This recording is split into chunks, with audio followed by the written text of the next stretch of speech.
Why traders increase size at the worst time? Have you ever noticed something strange about your trading?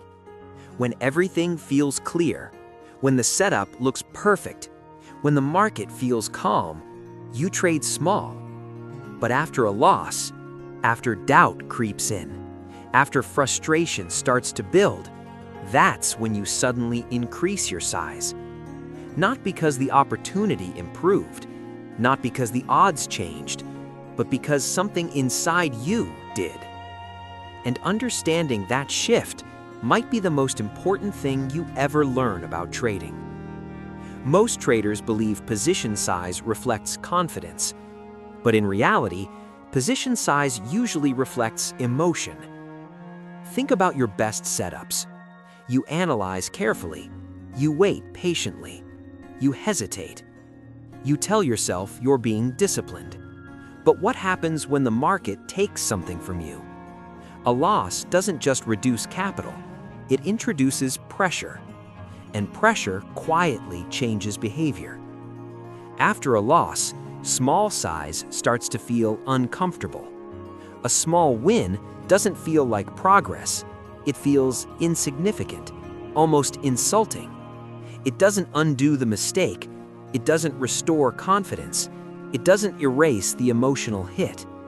So the mind starts searching for relief, not consciously, not logically, emotionally. If I'm going to trade, this one needs to matter. And that's when size increases.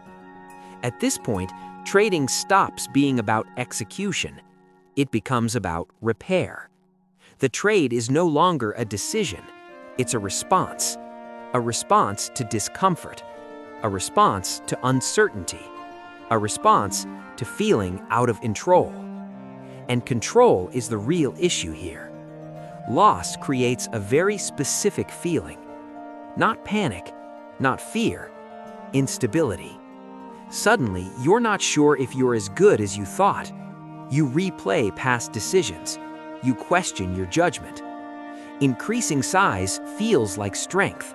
It feels decisive. It feels bold. It feels like saying, I'm still in charge. But real confidence doesn't need to announce itself. Urgency does. Here's where things get dangerous. After a loss, the mind tells a convincing story. One good trade fixes everything. And emotionally, that feels true. But the market doesn't respond to emotional needs, it responds to probability. And probability doesn't improve just because size increases. But in that moment, logic is quiet, relief is loud. This isn't revenge trading. Revenge trading is obvious. This is more subtle. This is recovery trading. It feels responsible. It feels purposeful. I'm not being reckless, I'm correcting. But recovery trading doesn't care about risk, it cares about relief. And relief always demands speed. The reason this habit survives is because sometimes it works. A larger position after a loss occasionally produces a big win. And that win feels powerful. Not because of the money, but because of what it repairs. Confidence returns. Tension releases. The story feels complete again. And the mind remembers that. So a pattern forms. Loss, discomfort, size increase, temporary relief. Over time, this loop strengthens. Not because it's logical, but because it feels effective. Until one day, the relief doesn't arrive, and the loss is too large to emotionally recover from. Most traders think the damage comes from that one big loss. It doesn't. The real damage happens after. Trust erodes. Decision-making tightens. Fear becomes background noise. You hesitate on good trades. You force bad ones. Not because your strategy failed, but because clarity disappeared. And clarity is fragile. Big losses don't just reduce accounts. They reduce emotional bandwidth. You have fewer clean decisions available, less patience, less tolerance for uncertainty. And without realizing it, you start managing emotions instead of managing risk. That's how good traders slowly unravel. Disciplined traders operate differently, not because they feel less emotion, but because they don't let emotion interfere with size. Size is decided before the trade exists, before outcomes matter, before feelings enter. They don't increase size to recover losses.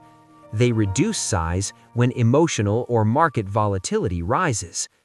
They understand something most traders miss. Size is not a weapon, it's a stabilizer. Its purpose is not to amplify confidence. Its purpose is to protect clarity. If size changes based on emotion, it will always change at the worst possible moment. The real goal isn't to trade bigger. It's to trade without needing size to feel okay. When size no longer carries emotional weight, clarity returns. And when clarity returns, discipline finally has room to exist. If increasing size after losses felt familiar, the next question is how professionals survive losing streaks without breaking discipline. That's exactly what the next video explores.